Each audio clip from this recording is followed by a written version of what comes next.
imagine me being with people from UPI, United Press International, Associated Press, the HAC, TV stations, SB and WSB channels, Wagger Channel 11. I didn't know what to do. I mean, I was just totally nervous and in shock. So when I finally got myself together, I raised my camera and I started to take some pictures. Now, one thing I noticed that nobody was paying any attention to me. Nobody was paying any attention to me. So I had the free run of the whole church. As you can see in the exhibit, I was taking pictures up close to people. Had never been close to Harry Belafonte in my life before. I was nervous. Mrs. Coretta Scott King, Mama King, Daddy King, I didn't know that I would ever be that close to those people before. So, but I started to take pictures and move around the church, and I became more and more comfortable, and found that once I got my pictures developed, they turned out okay. I was in much prayer doing this photo shoot because I had not worked that camera before, and so after I got the pictures developed,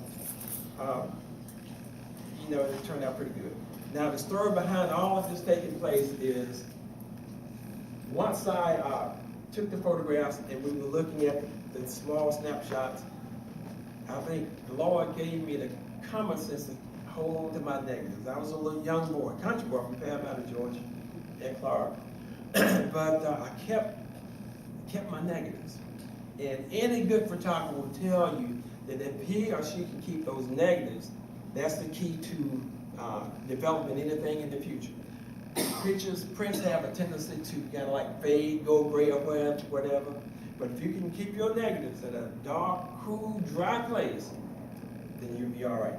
And as a result, some 43 years later, I decided to bring those negatives out. Now this display, this event took place 46 years ago, but 43 years later, I decided to take these negatives and make some prints. When I made those prints, I developed all of them and made 11 by 14 black and white prints.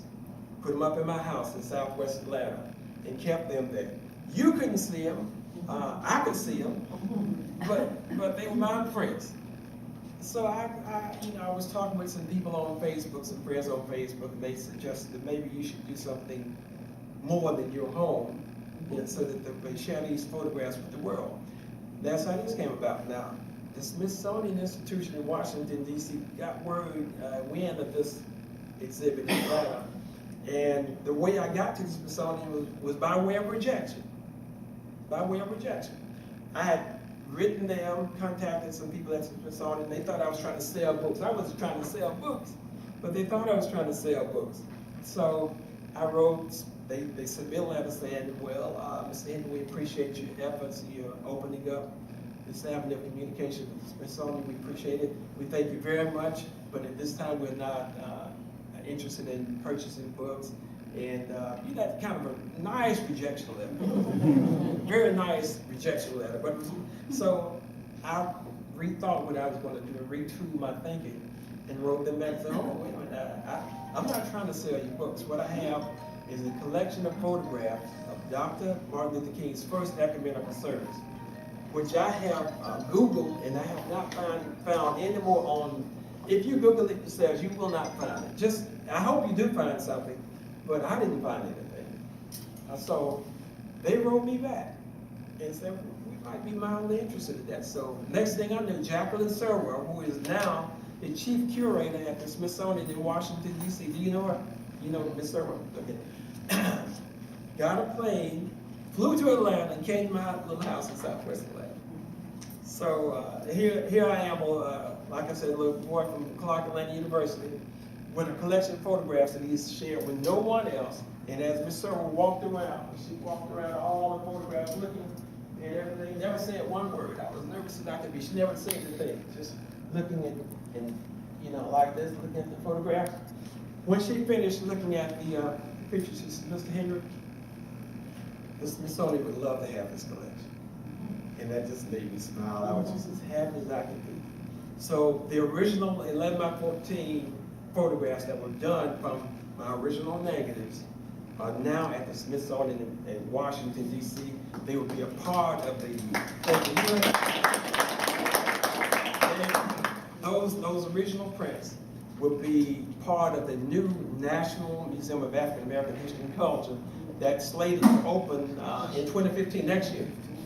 So hopefully they rotate permanent collections. Hopefully, since I was one of the early ones to get his documents in there, I hope and I'm praying, but it might not happen, but I hope and I'm praying that my one day in January display will be one of the first for all the world to see when the museum opens.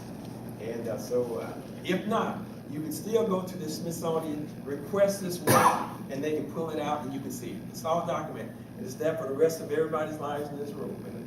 And so it's not mine per se, it's yours, it's ours. And I was proud. Now, the way this exhibit came about was that my friends, after I had sent everything to Washington, D.C., I made some other additional copies and contacted the Auburn Avenue Research Library here. They were very interested in it. And a remarkable thing about this exhibit went up in January of this year, January 7th, I think it was. And January 7th was the birth month. January was the birth month, as all of us know, of Dr. Martin Luther King, Jr. It was supposed to come down on the 30th or the 31st of January. But I got a call from the museum and said, if you don't mind, we can extend this work into February, possibly a little longer, but we extended it to February something. Can't remember now. And so that went well, and then Morris Gardner, who is the director of exhibits here at the library, called me again and we talked. He says, well, maybe we can extend it a little bit longer. I said, what's going on here? It's supposed to have been down on the 31st of January. So we extended it until April 6th, which is tomorrow.